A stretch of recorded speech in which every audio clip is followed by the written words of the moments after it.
Shabbat Shalom. In 1961, Sandy Greenberg was wallowing in despair.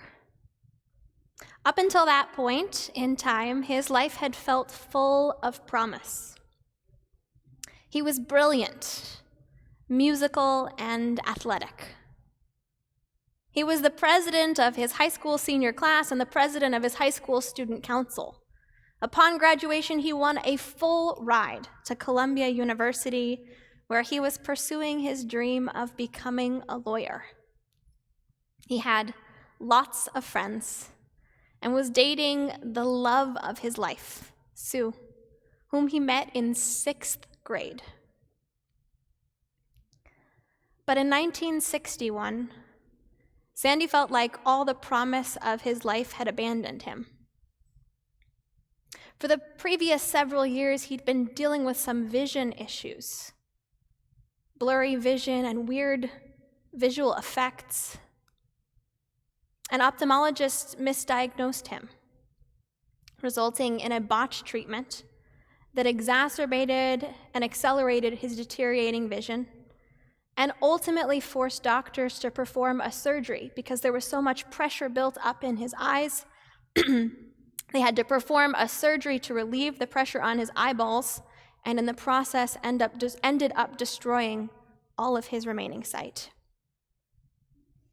Sandy dropped out of school, moved home to Buffalo, and was resigning himself to a bitter fate of not becoming a lawyer and instead living out his life dependent fully on his family. But just then, his best friend and college roommate, Art, showed up at his door in Buffalo and said, "Sandy, you've got to come back to school."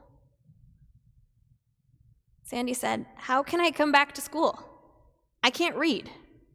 I can't read the books. I can't take the tests. I can't even walk myself to class. What's the point?" Art said, "I'll be there with you. I'll be your eyes. I'll read to you. I'll quiz you. I'll do whatever it takes. Just, you can't give up on your dreams." So Sandy went back and was blown away by Art's kindness. True to his word, every morning he walked Sandy to class. He read him everything he needed to read from his textbooks, read his notes, quizzed him ahead of tests.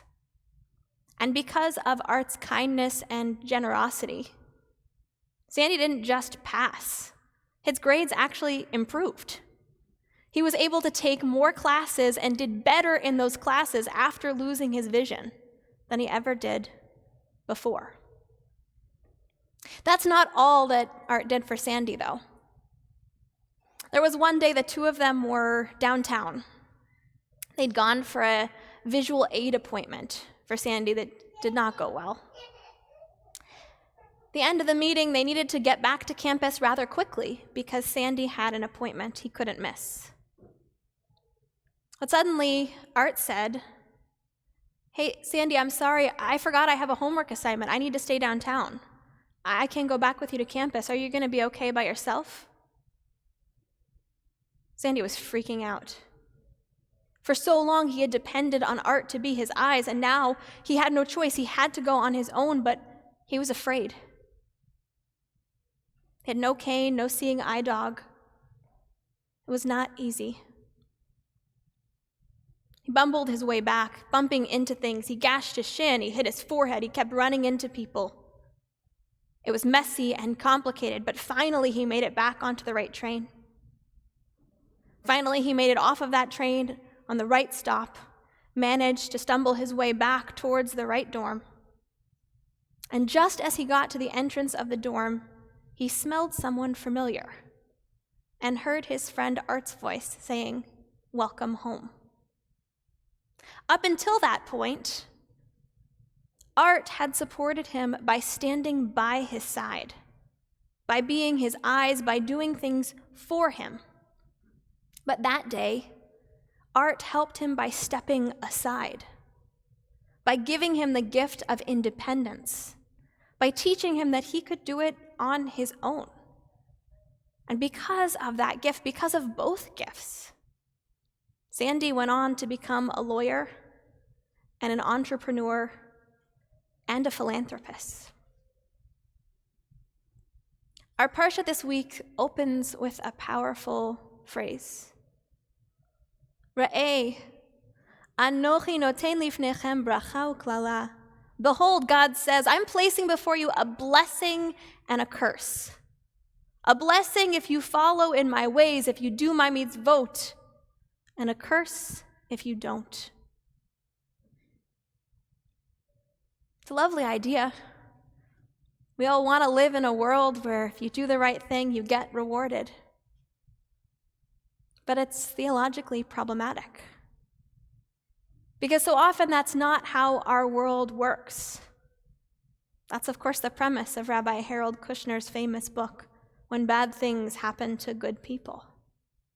Sandy did everything right and still he lost his vision. All of us have lived a moment or another where we've done everything that we can, and yet things don't work out the way it seems like they should.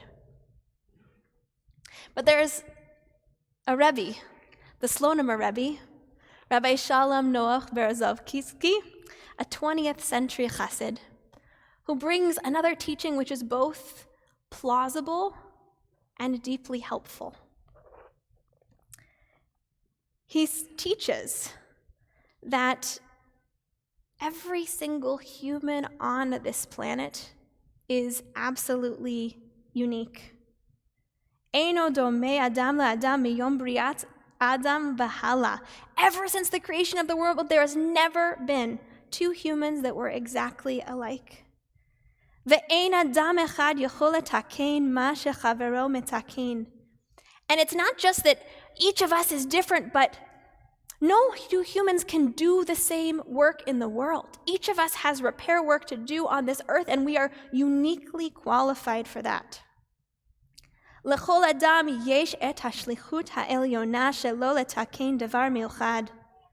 Each person has their own sacred mission. That's the reason we were sent down from on high to this earth, to do that holy work. And he says, that's what this whole thing is. Re'eh, anochi noten lifnechem hayom bracha u'klala.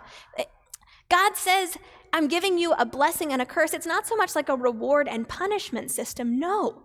He says the greatest blessing in our lives is if we can discern what is our personal mission. If we can figure out why it is we were sent from on high to this earth, and if we can accomplish that mission, that is the greatest blessing. And the greatest curse? Well, that's if we just while away our time without figuring out what we're here for. If we never find a purpose, that is the greatest curse. I've always loved this teaching. It feels so deeply powerful, that sense that each one of us has been sent here on a mission. But there was an aspect of this teaching I missed until I read the story of Sandy and Art. Because it's not just that each one of us is sent here on a solo mission. We're here as part of a tactical team to make the world a better place.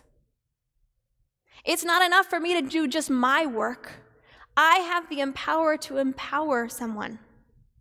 I have the ability to help someone else on their mission. That's really the greatest blessing. When you help someone else to achieve their goals, and in turn realize the blessings that are already yours. Which brings me back to Sandy and Art.